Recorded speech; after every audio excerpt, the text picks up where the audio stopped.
This is a parking charge story that feels like extortion. Those are the sentiments of one of you guys, my viewers, that sent me an email about this particular car park and then received a parking charge notice through the post for parking there. I'll tell you the story, I'll tell you what I think, but with one or two caveats. First of all, this is obviously not discreet legal advice. It can't possibly be. And secondly, the word extortion, although some people feel like it is extortion, the way they want to describe it, extortion, legally speaking, is the demands of money or something else by the way of threats or blackmail. So it is not technically a correct legal term. But let's get into the story. So this is the particular car park in question. Nothing against Tesco. I shop there myself and I've never had anything against Tesco. They've always been helpful. But some of their car parks are managed by Horizon Car Parking, against whom many people have had complaints that they've raised to me, which I might feel are validated in the way that they're expressed. And so on this particular occasion, the sign is very clear. There's a £70 parking charge notice for breach of these terms. In particular, this one limits car parking to no more than 3 hours and no return within an hour. And of course, various other terms imposed. So here's what happened. My viewer entered the car park at around 12 minutes past 10 on this particular morning, and they left a short while afterwards to park at another car park to do something else, which they have evidence of, which I'll come back to in a moment. But the same vehicle was used by my viewer's partner, and they went back to the same Tesco, the same Horizon car park in the evening, and were also caught on the ANPR, the number plate recognition, leaving at 18:27, 27 minutes past 6. Now, this is what resulted in a letter from Horizon Parking, a parking charge notice. Do not ignore this notice. A £70 charge reduced to £40 if paid within 14 days. Now, you can obviously see what's happened here. They've been to the same car park twice, once in the morning, once in the evening. It was not within an hour, which is prohibited by the terms and conditions. It was two separate visits, one in the morning, one in the evening. And they've been caught on the entry of the first and the exit of the second. And thus, ostensibly, without looking at the intervening photographs of the ANPR, had they been picked up, without looking at those, they might conclude they're in breach of the terms of parking and thus issued the parking charge notice. It does beg the question as to why only the very first and the very last image have been picked up and those in between have not.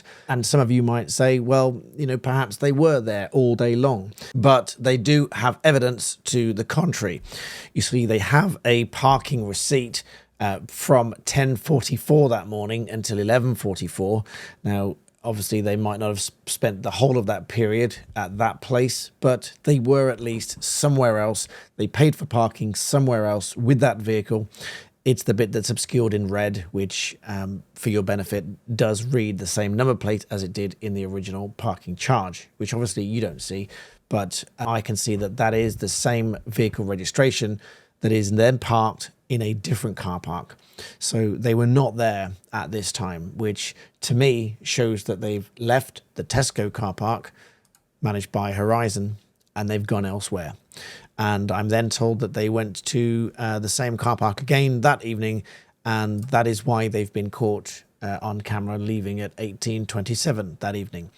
But then, of course, they've received this parking charge notice from the first and the very last ANPR imagery of that vehicle. And so in my view, Horizon should just see this for what it is. There is evidence that they were not in the car park for that full duration, and that should be it.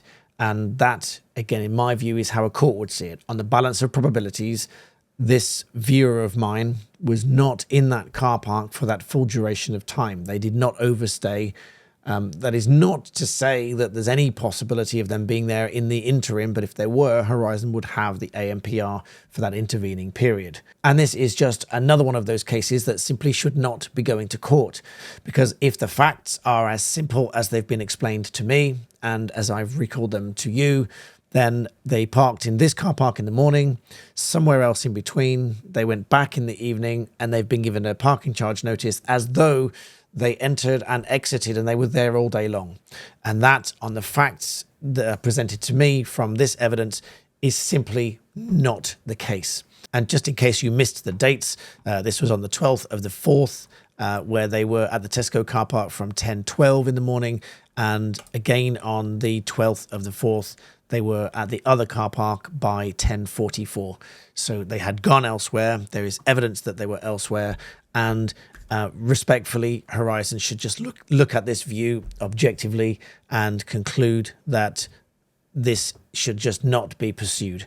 That is my view. It's a simple glitch or lacuna of information in the ANPR system. They've missed the imagery of the vehicle leaving on the first occasion and entering on the second occasion. I don't know if these things are flagged up automatically or if they're looked at manually. Either way, they should be doing that, and they should be ensuring that this is all checked before it goes to court. Because if I were representing this case, I'd be reasonably confident to say there is evidence that they were not there for the full duration, and this parking charge should not be valid.